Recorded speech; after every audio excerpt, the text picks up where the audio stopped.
אני חושב שבעלוני יצחק באמת אפשר לשים לב איך הילדים מתייחסים אחד לשני כבני אדם. לא חשוב הצבע ולא חשוב השפה והדת או מאיפה באת, באמת יש כאן תחושה משפחתית שהילדים מכבדים אחד את השני ומתייחסים אחד לשני כסוג של משפחה, כבוד לבן אדם, לא קשור, לא משנה מאיפה הוא או מי הוא. אנחנו חושבים שהחניכים של עלוני יצחק זה משהו מיוחד. יש לנו חבר'ה שאין בשום מקום, ונורא היה חשוב לנו שהם ירגישו עד כמה מיוחדים. אז לפני 6 שנים לקחנו את הרעיון הזה של מסע אתגר שעשו אותו בימין אורד, רק הרבה יותר קצר, והוספנו לו הרבה קילומטרים והוספנו אתגרים רבים, ועשינו משהו שהוא כמעט על קצה גבול היכולת, והחניכים ראו שגם את הם יכולים. היה כיף. מה שמיוחד במסע הזה, שהוא כולו מסע של חניכים, מהניווט ועד הניהול, דרך התוכן, הטקסים, אפילו החולצות והאוכל, הכל מארגנים, והכושר, הכל מארגנים החניכים. החניכים בוחרים לעצמם אתגר אישי, לראות מה הם יכולים, איזה תהליך הם יכולים לעבור דרך המסע. זה יכול להיות שאני לא אתעצבן, שאני אקח אחריות, שאני אעמוד בזמן, שאני אעמוד באתגר הפיזי, שאני אצליח לבקש עזרה, שאני אצליח להשתלב. כל אחד והאתגר שלו, ויש להם כמובן את האתגר השכבתי שכולם יצאו ושכולם יסיימו וללכת את הכל. יש לכל אחד אחריות לפני המסע ומשימה במסע. אחריות לפני המסע בארגון, בכל צוות שלו, ומשימה במסע זה יכול להיות כל דבר שקשור למטלה של התנהלות במסע, מסריקה ועד המסע.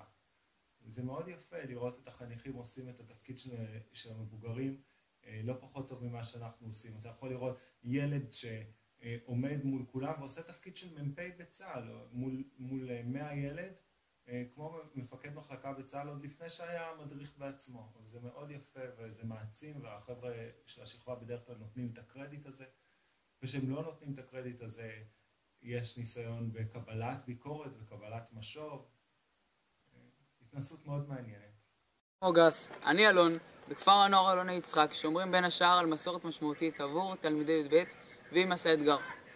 כל שנה בחודש נובמבר יוצאים שכבת י"ב למסע של 80 קילומטר מהצפון הארץ ועד לביתנו לעלוני יצחק. במהלך 3 ימים נעבור במקומות משמעותיים שקשורים לתנ"ך להיסטוריה של מדינת ישראל. מסע אתגר אינו סתם טיול פשוט או הליכה בטבע, אלא התמודדות עם אתגרים אישיים וחברתיים. אני הילה. אני דניאל. אני קריסטינה. אני משה. לכל אחד יש אתגר משלו.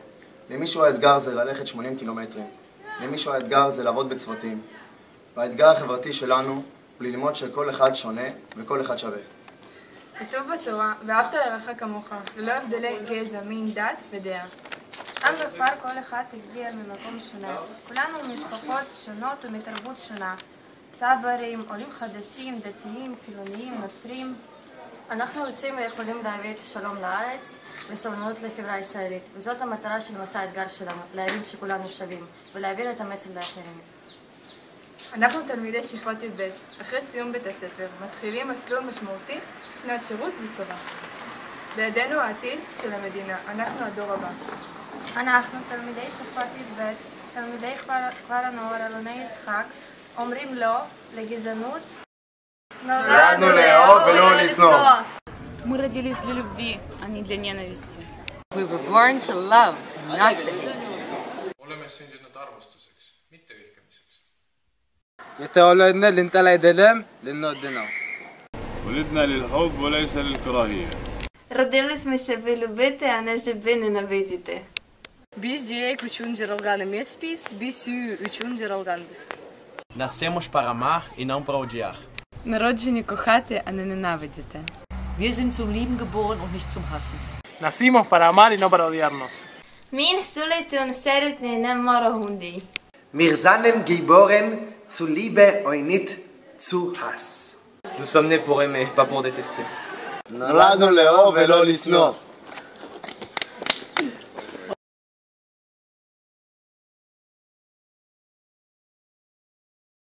עד לביתנו אלון. Начали? אני הילה. אני דניאל. אני קריסטינה. אני משה. לכל אחד יש את האתגר שלו. למישהו האתגר זה ללכת 80 קילומטרים, ולמישהו האתגר זה ללכת...